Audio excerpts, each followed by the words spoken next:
کسی گاؤں میں ایک امیر آدمی رہتا تھا۔ اس کے پاس 19 اونٹ تھے۔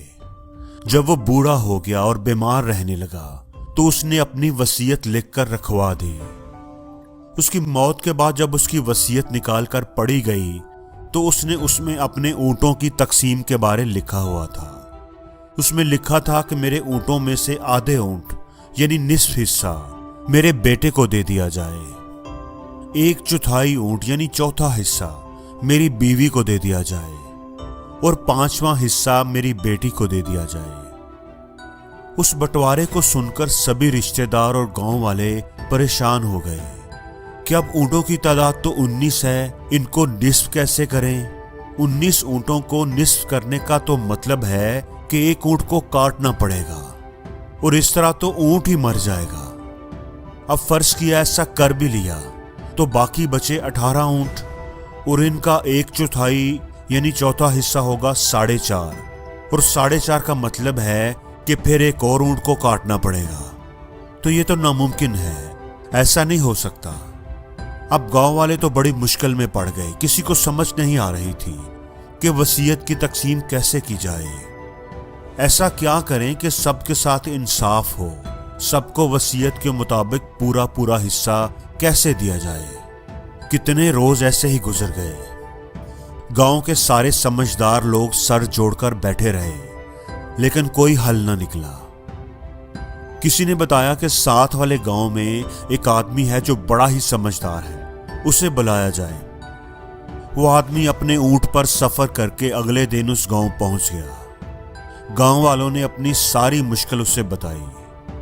گاؤں والوں کی بات سن کر کتنی ہی دیر وہ سوچتا رہا، پھر اس نے ایک عجیب بات کہی۔ وہ بولا کہ ان 19 اونٹوں میں میرے والا ایک اونٹ بھی شامل کر کے وصیت کے مطابق تقسیم کر دو۔ گاؤں والے اس کی بات سن کر سر پکڑ کر بیٹھ گئے۔ ایک تو مرنے والا پاگل تھا جو ایسی وصیت کر گیا، اور اب یہ دوسرا پاگل آ گیا ہے جو کہتا ہے کہ ان اونٹوں میں میرا اونٹ بھی شامل کر کے بانٹ دو۔ انہوں نے اسے سمجھانے کی کوشش کی کہ بھلا دوسروں کے لیے تم اپنا نقصان کیوں کرتے ہو، اپنا اونٹ تم انہیں کیوں دے رہے ہو؟ لیکن وہ آدمی نہ مانا۔ اس نے کہا کہ جیسے میں کہہ رہا ہوں آپ لوگ ویسا ہی کریں۔ گاؤں والوں نے بھی کہا کہ ٹھیک ہے، تمہاری مرضی، اگر تم راضی ہو تو ہم بلا اعتراض کیوں کریں۔ اب اس بزرگ آدمی نے وصیت کے مطابق تقسیم شروع کر دی۔ اس نے کہا 19 اور ایک میرے والا ملا کر 20 اونٹ ہو گئے۔ وصیت کے مطابق اس کا آدھا یعنی 10 اونٹ اس کے بیٹے کو دے دیے جائیں، اور 20 اونٹوں کا چوتھا حصہ ہوا 5 اونٹ، 5 اونٹ اس کی بیوی کو دے دیے جائیں۔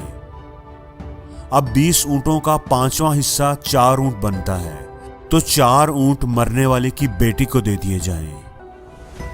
اب اونٹوں کی تقسیم جب مکمل ہو گئی، سب کو ان کے حصے مل گئے، تو بیٹے کو 10 اونٹ ملے، بیوی کو 5 اور بیٹی کو 4 اونٹ ملے۔ کل ملا کر 19 اونٹ ان میں تقسیم ہو گئے۔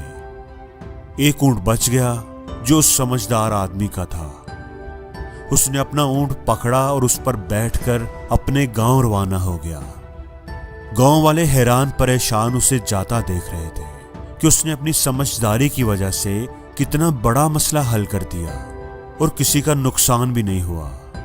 دوستو، اس کہانی سے ہمیں 2 بڑے ہی قیمتی سبق سیکھنے کو ملتے ہیں۔ پہلا سبق یہ کہ کسی کی مدد کرنے سے کبھی بھی آپ کا نقصان نہیں ہوتا۔ کسی کی مدد کرنے میں آپ جو بھی ایفرٹ لگائیں گے، ٹائم لگائیں گے، سرمایہ لگائیں گے، اگر آپ کی کوشش ہوگی کہ کسی کا بھلا ہو جائے تو آپ کا وہ ٹائم، وہ سرمایہ کبھی بھی ضائع نہیں جائے گا، آپ کا کبھی بھی نقصان نہیں ہوگا، وہ ہمیشہ لوٹ کر آپ کے پاس ضرور آئے گا۔ اور دوسری بات، اس دنیا میں کچھ بھی ناممکن نہیں، کوئی ایسی پرابلم نہیں جس کو حل نہیں کیا جا سکتا، کوئی ایسی رکاوٹ نہیں جس کو دور نہیں کیا جا سکتا۔ زندگی میں بعض دفعہ ہم اٹک جاتے ہیں، رک جاتے ہیں، ہمیں کوئی راستہ نظر نہیں آتا تو ہم سمجھ لیتے ہیں کہ کوئی راستہ ہے ہی نہیں، ہم گیو اپ کر دیتے ہیں، حالانکہ وہاں پر راستہ ضرور ہوتا ہے۔ ہمیں ضرورت ہوتی ہے بس ایک مختلف طریقے سے دیکھنے کی۔ ہر روز کچھ نیا سیکھو، نیا سوچو، نیا کرو، لرن کرو۔